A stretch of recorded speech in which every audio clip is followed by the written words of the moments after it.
الرحیم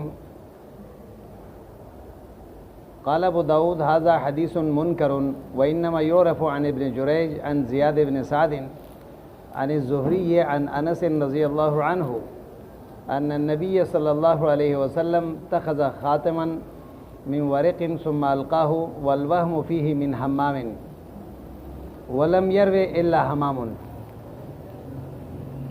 آپ کو پہلے بتایا کہ یہ قال ابو داود جو ہے تھوڑی سی تفصیل طلب بھی ہے اور اہم بھی ہے۔ تو یہ جو روایت ماقبل گزر گیا ہے، کان نبی صلی اللہ علیہ وسلم اذا دخل الخلا وضع خاتمہ، حضور اکرم صلی اللہ علیہ وسلم جب قضاء حاجت کے لیے تشریف لے جاتے ہیں اپنے انگوٹھی کو نکال کے رکھ کے جاتے ہیں۔